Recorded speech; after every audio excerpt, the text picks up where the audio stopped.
মানিককে বলবেন, আজকে আমরা গেছিলাম দেখতে দিন দুপুরে কিভাবে প্রায় 100 পুলিশের সামনে, প্রায় 18 জন অফিসারদের সামনে আমাদের সিপিএম অফিস ঘেরাও হলো, সম্পত্তির ক্ষতি হলো এবং সেখান থেকে গিয়ে এই বাহিনী একবারই লুট করলো। তারপর এই বিশাল করে তারপর গত 22 তারিখ, তার আগেও যে জিরানিয়াতে আমাদের সমর্থকরা কিছু তারা এসেছেন এখানকার কর্মসূচি রূপায়ণ করতে, অংশগ্রহণ করতে। একজন লোকাল সেক্রেটারি তার বাড়িতে চড়াও হলো, মারধর করলো, যথারীতি পুলিশের কোনো অ্যাকশন নেই। তারপর এই গত 22 তারিখ মানে গেল গতকাল নরসিংগড়ে, এখন আমাদের পার্টি বা আমাদের সংগঠনগুলো অন্য দলের মতো না, এটা গণতান্ত্রিকভাবে তার সমস্ত স্তরে সম্মেলন হয়, নেতা নির্বাচন হয়, তারা অংশগ্রহণ করছেন। খেত মজুর ইউনিয়ন, সিআইটিইউ, নারী সমিতি, কৃষক সভা। কেন তারা এই সমস্ত কর্মসূচি গেছেন? নরসিংগড়ে এরকম আক্রমণ হয়েছে খেত মজুর নেতার উপরে। গতকাল এই ইয়েতে যোগেন্দ্রনগরে বিদ্যাসাগর, বলুন না, বিদ্যাসাগর বাজার, এখানে রাত্রেবেলা গিয়ে এরকম একজন কর্মী অসুস্থ হয়েছে, দেখতে গেছেন। কেন গেল সেখানে? গত পরশু কেন গেল? মহিলারা গিয়ে তারা হচ্ছেন, তো পাড়া প্রতিবেশীরা গিয়ে এসছেন, সবাই আমাদের সমর্থক, তারা না।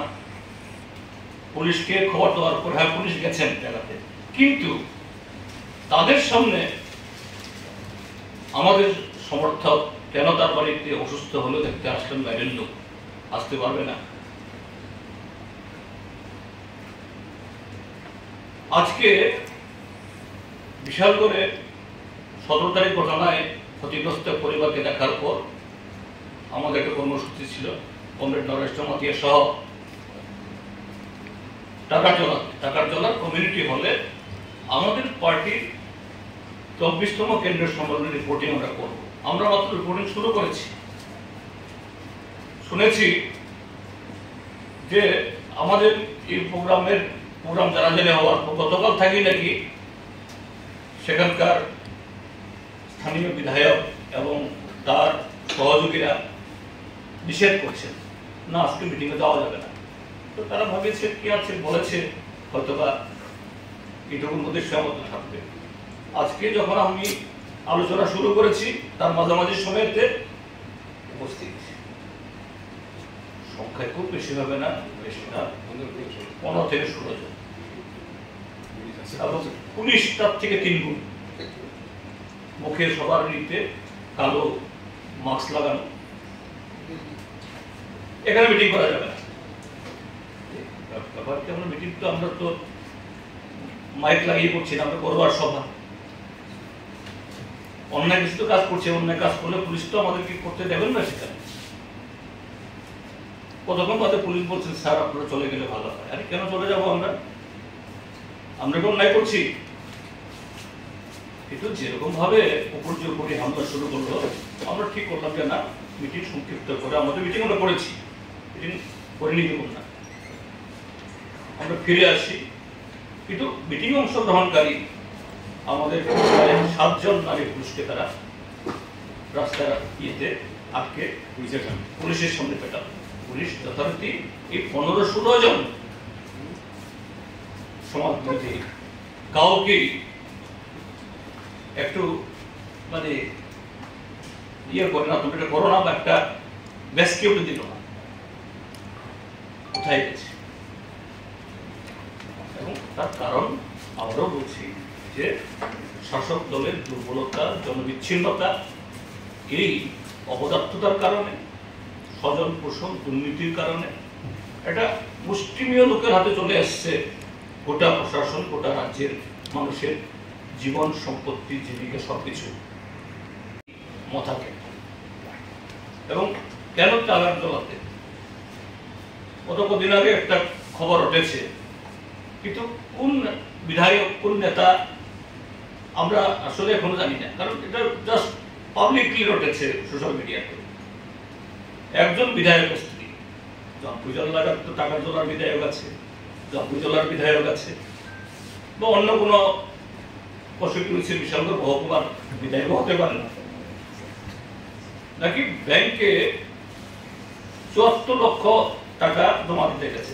কোন ব্যাংকে আমরা জানি না, এটা রটেছে মুখে মুখে, আমরা শুনেছি। কোন এমএলএ, তার স্ত্রী লম্বা না বেঠে, কালো না ফর্সা, এটা আমরা জানি না। কিন্তু ঠাকুর ঘরে কে কলা খাই না, সেখানকার একজন বিধায়কের হাতে লেগেছে। আজই নিশ্চয়ই এই ঘটনাটা সিপিআইএম করেছে, এটাও একটা ইস্যু। এরকম ভাবে দুর্নীতি, স্বজন পোষণের সাথে আস্তে পৃষ্ঠের থেকে এই জোট এবং তাদের সমস্ত প্রতিশ্রুতি যখন তারা এই রূপায়ণ করতে ব্যর্থ হচ্ছে, নতুন নতুন স্লোগান তুলেও পাত্তা পাচ্ছে না, তখন এই হিংসাটাই পথ। কাজেই আমি আপনাদের মাধ্যমে আহ্বান জানাবো, প্রথমত প্রশাসনকে, প্রশাসন তার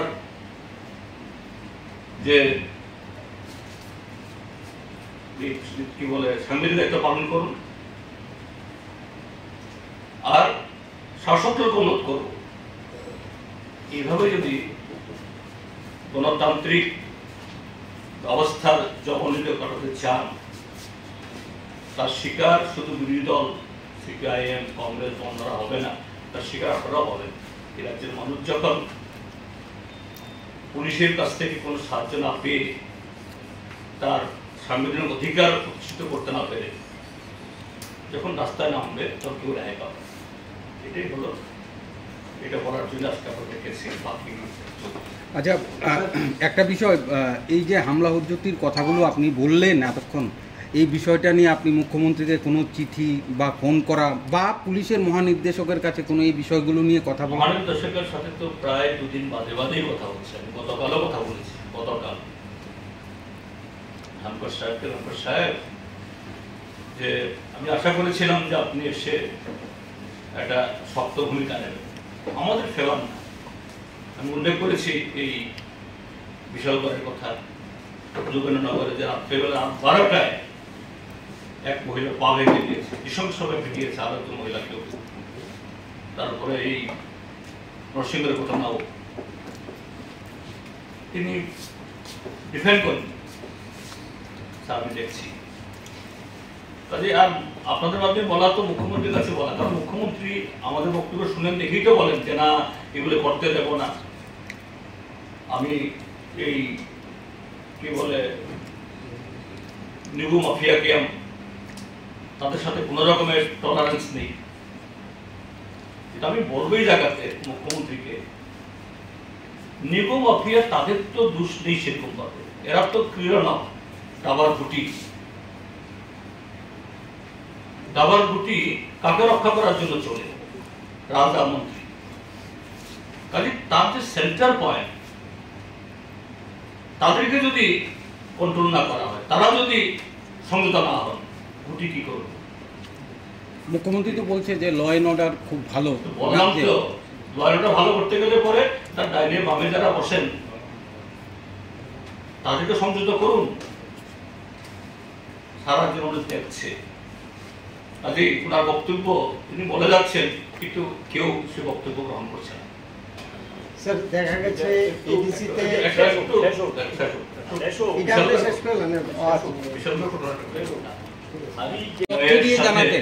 বিনয়ের সাথে বিজেপি নেতাদেরকে বলবো, তো এই যে বিভিন্ন জায়গাতে প্রতিদিন রাস্তা রোকো হচ্ছে,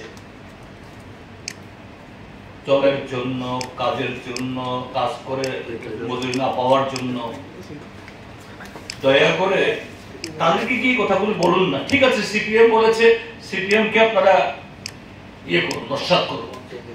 হ্যাঁ, পঞ্চায়েত তারা পড়ছে, দেখেছেন তো গতকাল বিজেপির পতাকা ছিঁড়ে সেই কাপড় দিয়ে এক বিজেপি সাংসদকে কাছে বেঁধে রাখছে। কেন? যে সমস্ত বড় বড় নেতারা কথা বলে বলছেন তাদেরকে বলুন, আপনাদের গায়ে লাগে না? আপনাদের পতাকা ছেড়ে আপনাদের লোককে কাছে বেঁধে রাখছে। আপনাদের বিধায়ক একজন গ্রাম প্রধান মহিলা, দুর্ভাগ্য মহিলা, অমরপুরে পুলিশ গ্রেফতার করতে বাধ্য হয়েছে। এরকম তো সব জায়গাতে পুলিশ না দেখার খেলা খেলে, তারপরও করেছে। কেন হয়েছে? ত্রিপুরাতে কখনো হয়েছে কিনা এরকম? আসলে বিজেপির সুশাসনটা আসলে এটা হলো কুশাসন। আর আজকে টাকার দৌলতে যা হয়েছে, ত্রিপুরা মথার থামসা, এই হলো থামসা। থামসা মানে হলো চোর দাউর বাটপাটদের থামসা। এখন ভালো মানুষের থামসা না। হ্যাঁ, ভালো মানুষ এতে মাথাতে নেই কথা বলছি না। এরা সরল সিধা মানুষ, তারা সত্যি এদেরকে বিশ্বাস করে, আর সেই বিশ্বাসের ঘরে আগুন লাগিয়ে এদেরকে ঠকাচ্ছে। আপনার গতকাল দেখেছেন খুমলুগে কিভাবে পেনশন হোল্ডাররা 19 মাস পেনশন পায়, অথচ আমাদের টাকায় লন্ডন ঘুরে বেড়ায়, আমাদের টাকায় দিল্লি করে, আর আমাদের পেনশন না। বলেছেন আমাদেরকে 20 কেনার জন্য 1000 টাকা করে দিন। কাজে আমি বলবো, যারা কথা বলে কুশবাউ ভবন থেকে, এদেরকে দয়া করে কথাটা বলবেন, স্যার সিপিএম এর কথা আপনারা বাদ দিন, কিন্তু তাদেরটা জবাব দিন। আপনারা কথা বলছে তাদের জবাব দেন। ব্যর্থতা, মানুষের জনজীবনের সমস্যা নিয়ে আমাদের লোকরা যখন রাস্তায় বেরোতে শুরু করেছেন, শুধু আমাদের লোক না, বিজেপির লোক, কংগ্রেসের লোক, মথা যারা আছে, যারা বিভিন্ন ক্ষেত্রে বঞ্চিত, নেই, খাদ্য নেই, সারা রাজ্যে একটা মানুষ রাস্তার ওপর থেকে আরম্ভ করে বিভিন্ন কর্মসূচি চলছে, যেগুলো শুধু রাজনৈতিক ফ্ল্যাগ নিয়ে না, মানুষ স্বতঃস্ফূর্ত সেখানে রাস্তায় নামছেন। এটার থেকে আমার মনে হয় শাসক দল আতঙ্কিত, এবং এরা এই কারণে কোনো কর্মসূচি করতে দেবে না। এই ধরনের অবস্থা জিরানিয়া এলাকায় এমনিতে কোনো কাজ করতে দেয় না। এখানকার কিছু সমস্যা নিয়ে তারা এসেছিল, আগরতলা একটা বড় মিছিল করেছে, মানুষ বেরিয়ে এসছেন সাহস নিয়ে। এখানে গিয়ে তারা পরের দিন গিয়ে জিরানিয়াতে পার্টি দুইজন এমসি, একজন রানীবাজার এমসি সেক্রেটারি আর একজন জিরানিয়ার লোকাল সেক্রেটারি পারে আক্রান্ত হয়েছে। তারপরে গিয়ে একজন সবচেয়ে এখানে জিরানিয়া পুরনো পার্টির লিডার মনোরঞ্জন দাস, তাকে মেরেছে, তার স্ত্রীকে মেরেছে, ছেলের বউকে মেরেছে, বাচ্চা নাতি নাতনি তারও রেহাই পায়নি, যা মারাত্মকভাবে বাড়িটা ভাঙচুর করে তাদেরকে আক্রান্ত করে। প্রতিটি ঘটনা থানার নাকের ডোকায়, একদম থানা থেকে 200 মিটার 250 মিটারের মধ্যে ঘটনা ঘটেছে, পুলিশ সেখানে নির্বিকার। দ্বিতীয় যেটা এখানে লক্ষ্য করা গেল, বিশাল করে যেটা বললেন আমাদের পার্টি সেক্রেটারি, আজকে আমরা এই বাড়িটা দিয়ে গিয়েছি, সাংবাদিকদের পর্যন্ত বিশাল করে বলছে ডেকে, আমাদের কাছে খবর সত্য মিথ্যা বলতে পারবো না, যে এখানে যা ঘটে ছাপতে পারবে না, বিশাল করে কি চলছে এ কে না জানে, একটা অরাজকতা চলছে। এই পরিস্থিতির মধ্যে আজকে বাড়িটাতে গিয়ে আমরা স্তম্ভিত, মানে এ তো রাজনৈতিক দিনে দুপুরে ডাকাতি। একদম গিয়ে সেখানে ঢুকলেন বাড়িটাতে, প্রথম কয়েক রাউন্ড গুলি করেছেন উপরে, তাদের বক্তব্য, এবং সেই অনুযায়ী বাড়ির লোকরা স্টেটমেন্ট দিলেন বেলা 3টার সময়।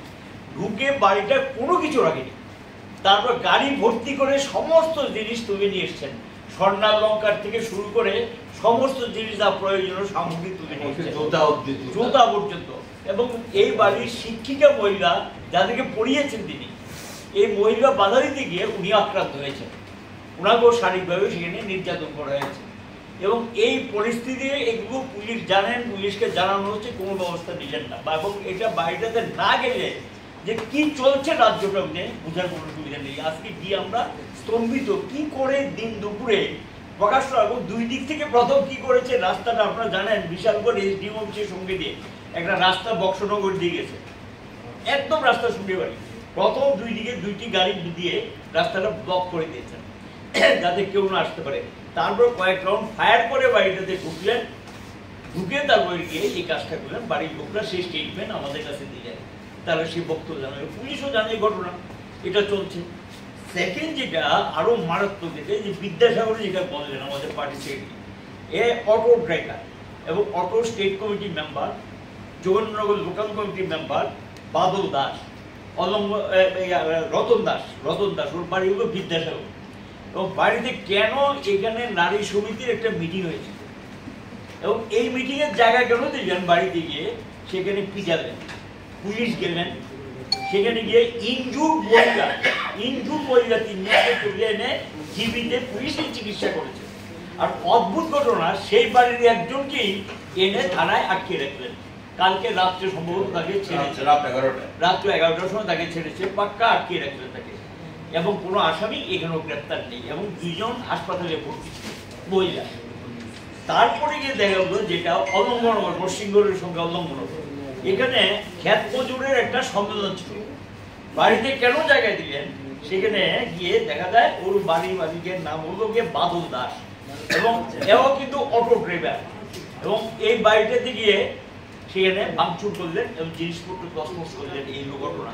তাহলে দেখা যায়, এবং এরপর টাকার জন্য ঘটনা তো আজকে শুনলেন, তো এটা কি, তাহলে এটা কি সিপিএম কি নিষিদ্ধ দল, যে কথা বলতে পারবে না, মিটিং করতে পারবে না, মিছিল করতে পারবে না? এই অরাজকতা কতদিন চলবে? এবং আমরা শাসক দলের কাছে বিশেষ করে জিজ্ঞাসা করতে চাই, এবং এখানকার সরকারের কাছে জিজ্ঞাসা করতে চাই, প্রকাশ্য বলে দিন যে এটা নিষিদ্ধ। এরাই আবার জরুরি অবস্থার বিরুদ্ধে, আমি দেখলাম জরুরি অবস্থা 1975 সালের বিরুদ্ধে তারা দিবস পালন করবে। এখন কি চলছে দেশটার মধ্যে, আর এদের যে কি চলছে, এ তো জরুরি অবস্থা আমরা দেখেছি, জরুরি অবস্থার সময় আমরা ভুক্তভোগী, তো এর চেয়ে খারাপ অবস্থা এখন নিয়ে দাঁড় করিয়েছেন। রাজ্যের যে অবস্থা চলছে, অঘোষিত একটা জরুরি অবস্থা মতো সেখানে চলছে। এই পরিস্থিতিতে আমাদের বক্তব্য, সরকার এইটা বন্ধ করুক এবং তার দায়িত্ব পালন করুক, সাংবিধানিক দায়িত্ব পালন করুক। আমরা মানুষকে নিয়ে রাস্তায় আছি, রাস্তায় থাকবো। তারা অত্যাচার করবো বা যাই করুক, রাস্তায় মানুষ নামবে, তার কারণ তার নিজের চাহিদা অনুযায়ী মানুষের যে উপর যে চলছে সেই অনুযায়ী মানুষ প্রতিবাদে সোচ্চার হওয়া, এটা ভারতবর্ষের নাগরিকের চারিত্রিক বৈশিষ্ট্য। বেশি দিন এটাকে সহ্য করে নেয় না, এটার বিরুদ্ধে ঘুরে দাঁড়ান। এবং এটাই আমরা বলবো, সরকার যাতে এগুলো এখনই বন্ধ করার জন্য প্রয়োজনীয় পদক্ষেপ গ্রহণ করে। স্যার, আপনারা বলছেন যে এই যে রাজ্যে সে সম্পর্কে বলতে চাইছি। আমাদের প্রোগ্রামটা ছিল 24তম পার্টি কংগ্রেস, যেটা মাদুরাইতে জুন মাসের 2 তারিখ থেকে 6 তারিখ এপ্রিলে অনুষ্ঠিত হয়েছিল। তার রিপোর্টিং শতাধিক পার্টি কংগ্রেস সেখানে উপস্থিত হন, এবং এই কর্মসূচি শুরু হয় প্রথমে আমাদের যে পলিট ব্যুরোতে আমাদের রাজ্য সেক্রেটারি নির্বাচিত হয়েছে। পলিট ব্যুরোতে নির্বাচিত হওয়ার পর প্রথম কাকারজলায় সফর, সে কারণে কাকারজলার কংগ্রেসরা পুষ্পস্তবক এবং ফুলের তোড়া এবং রিক্সা দিয়ে বরণ করেন। তারপর যথারীতি আমরা কর্মসূচি শুরু করি। প্রথমে কিছুক্ষণ আমি আমার যা দেখলাম পার্টি কংগ্রেসে মাদুরাইতে সেটা বলি, এবং তারপরে মূল রিপোর্টটা আমাদের পলিট ব্যুরো সদস্য আমরা জিতেন্দা রিপোর্ট করতে শুরু করে। রিপোর্ট প্রায় শেষের দিকে, সেই সময় 15 থেকে 16 জন তীব্রমাথা ও শৃঙ্খল কর্মীরা এসে আমাদের এই কমিউনিটি হলে ডিল পাটকেল ইট পাথর মারতে শুরু করে। আমরা যখন গেলাম তখনই লক্ষ্য করলাম প্রচুর পুলিশ, প্রায় আমার চোখের সামনেই 30-40 জন তো আছেই, হ্যাঁ, আর থানাতে নাকি অতিরিক্ত ফৌজ আছে, পুলিশ এবং টিএসআর, সিআরপিএফ। তো এরকম অবস্থায় এলাকাবাসীর প্রশ্ন, আমাদেরও প্রশ্ন, মাত্র 15-16 জন উচ্ছৃঙ্খল তীব্রপন্থার কর্মী কি করে এত পুলিশ ফোর্সকে ডিনাই করে আমাদের মিটিংটা ডিস্টার্ব করতে পারে, এটা আমাদের প্রশ্ন। এবং তারা যখন এই ডিল মারতে শুরু করে, তখন এই থানা থেকে জানানো হয় আমরা যাতে মিটিংটা সংক্ষেপ করে শেষ করি। আমাদের প্রশ্ন হলো 15-16 জন উশৃঙ্খল যুবককে হঠাৎ ব্যর্থ এত বড় পুলিশ বাহিনী, উল্টা আমরা শতাধিক যে মিটিংয়ে আছি, আমরা যদি প্রতিরোধ করা যায়, কিন্তু আমরা পুলিশের যা ভূমিকা সেটা লক্ষ্য করে বুঝলাম, আমরা যদি প্রতিরোধে নামি তাহলে পুলিশের ভূমিকা ভয়ঙ্কর হবে আমাদের আটকানোর জন্য, ওই 15 জনকে রক্ষা করে।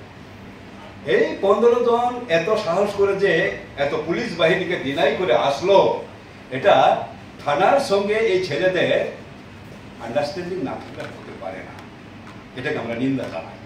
এবং তারা এটা বলে যে আমরা যদি এই মিটিংটা শেষ করে আমরা এলাকা থেকে চলে আসি তাহলে এই লোকগুলা চলে যাবে, এবং তারপরে তারা যারা এসেছে শতাধিক যে আমাদের পার্টি হবে তাদেরকে নিরাপদে বাড়িতে পৌঁছে দেওয়ার ব্যবস্থা করবে পুলিশ।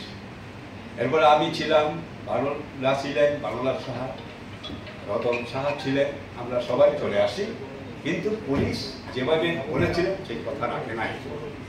পুলিশের সামনে বাজারে অনেক পুলিশ আছে, একেবারে থানার সামনে, সেখানে 6-7 জন 8-9 জনকে তারা মারলো। ধরো মহিলা এবং মহিলা বৃন্দা দেববর্মা, তিনি গত বিধানসভা নির্বাচনে গোলাঘাটি কেন্দ্র প্রার্থী ছিলেন আমাদের, তাকে পর্যন্ত রেহাই দেননি। এবং আমাদের এই পার্টির লোকাল সেক্রেটারি রঞ্জিত দেববর্মা তার সঙ্গে ছিলেন, তাকেও বেদর মেরেছে। আর তরণী দেববর্মা, যিনি সিআইটিউ লিডার ওই এলাকার, তাকে মেরেছে, তার 2টা দাঁত পড়ে গেছে। এরকমভাবে 7-8 জনের উপর এরকম আক্রমণ করলো পুলিশের উপস্থিতিতে। এটা কি প্রমাণ করে? রাজ্যে রেইন অফ টেরর, সরকারের উদ্যোগে সন্ত্রাসের রাজত্ব চলছে। কিন্তু আমরা বলতে চাই যে এইরকম করে রেহাই পাওয়া যাবে না, এটা পতনকে রোখা যাবে না।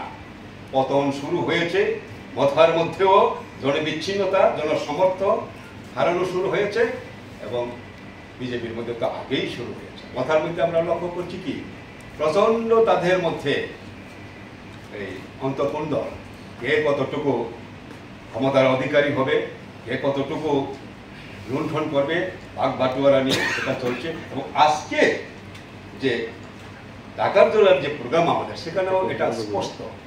ডাকাতজলা আর জম্পুজলা 2টা এলাকা, টাকারজলার দিকেও মথা নাই তা না, কিন্তু টাকারজলার দিকের মথারা একজনও এই 15-16 জনের উশৃঙ্খল বাহিনীর মধ্যে অংশগ্রহণ করে নাই। শুধু ওই জম্পুজলা যেখানে বিধায়কের এলাকা, সেখান থেকে এই 15-16 জন এসে এই ঘটনা করেছে। এলাকাবাসী প্রচন্ডভাবে বিরক্ত, এবং তারাও শ্রী ধিক্কার জানিয়েছে। তাদের এই কার্যকলাপে আমরা তো ধিক্কার জানাচ্ছি। এরকম আমরা বলছি, এরকম ভাবে পতন রোধ করা যায়, কারণ পতন হবেই। এটাই